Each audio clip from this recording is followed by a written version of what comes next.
Hello guys, it is Futon here, and we're bringing you another AFK God Wars guide. This time we're going to be focusing on Kree'arra. This is the first time I've actually done this boss in a guide. No, this is nearly AFK. It is not as AFK as the other two bosses, and I'll explain why in the boss room. However, just like the other two bosses, you need to make sure that you have the Totem of Intimidation. It lets you ignore the kill count completely. And as for gear, this is going to be changing a little teeny bit. Mostly range is what I prefer to use here. Magic does apply if you so wish, but this is the one that you can actually range. It is not meleeable in any way, sense, or form. And note, you need to be having one of these three weapons as the preferred. In fact, Wyvern Crossbow also works. I just do not happen to own one. Either way, you basically need these for the distance. You need to be able to stand by the door and actually hit Kree'arra for this method, and you needed a long range attack weapon. Note, the Nox bow is just an overpriced piece of, yeah. Don't use a Nox bow, using a decimation over that. That's the reason why the cheaper option. Sarangod bow and Eldritch work just fine, though. You will not need to use the Elder spec. I just have these in the inventory to give you 3 examples of long range equipment. And for this method, you definitely want an Amulet of Souls or an Essence of Finality. Either or do work. You do not necessarily need the EOF, though it is quite nasty of an item. Alright, with that being said, let's go ahead and head on over to Wars Retreat. And let's go on into the boss room. And then note, the Wars Retreat update, which lets you just go inside here, choose the boss you want, as long as you have one single kill count, and you can just get here instantaneously. And banking becomes really just a joke. You really just want to take an hour worth of supplies. And please be note that this is the only one of the four God Wars bosses that do not drop super restores.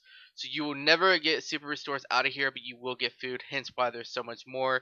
And I'm going to take all 3 of these weapons in here just to demonstrate, but that's about all there is for this. Let's get into the actual mechanics of the kill. Alright guys, now that we're inside the boss room, we will be showing you exactly what I mean by not being 100% AFK. Note, in this boss room, you got 3 different spots you can stand. You can stand right here inside the door, this corner where my mouse is now, or the far corner here to, the northeast and southeast corners. Note, when this boss spawns, you'll notice that most of the time, this mage terror here will try to auto you. This thing can spawn in a general area right over here, like these 4 squares where my mouse is hovering. And it could easily snipe, especially over here and here. It could hit you before the boss will. So you need to pay a little bit of attention here. And if you automatically target this to hit this boss here, instead hit the boss, I'm sorry. But yeah, that's pretty much really the only thing about it. No, I moved thresholds a little bit further from my general bar here, just so that they go off. Oh wow, crest nest. I keep forgetting that's actually worth a lot. But in general, that's really the spots you need to stand to get the door in the southeast corner. Are the best places to pull the aggro of the boss. But again, it is just not a guarantee, and that's one of the reasons I never really made this video, because it's not, you're not going to get a 0 input. As you see here, yep, there the mage minion will pull you because of Kree tries to melee you and walk up, and yeah, it's just a little few things with the AI. And if you try to do this too, and I'm just going to put a point, Kree will just start moving you around. It's one of her mechanics, so that's the reason why you stand in the door, is so that Kree just can't push you in the first place. And again, if you stand in the southeast corner, you're gonna get into the same problem. In the northeast corner, you're gonna get the minion every single time hitting you first. There, unfortunately, yep. And then with that being said, if you don't stand in the corner, as you saw, my rapid fire just got sniped or broken. So again, just a heads up that it's really not a guarantee. And this boss compared to every other God Wars boss really can hit.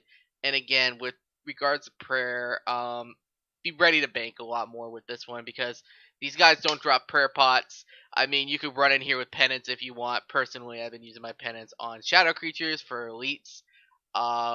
Yeah, but as you see, the first hit's gonna go to that. It is what it is. And again, you only really have like 4 good weapon choices here: Eldritch, SGB, decimation and wyvern bow, and that's because of the range of the weapon. It makes it long enough so that you will be able to hit Kree from the back, and that's pretty much all there really is to this boss. Again, it's plain and simple to actually do the AFK, but you have to understand you need to pay attention to make sure the Kree isn't attacking, like you're attacking Kree. That's the only thing is to it, just to optimize the kills. But it's just barely anything really. So hopefully this is of some help to you guys, and I will see you guys for the next one.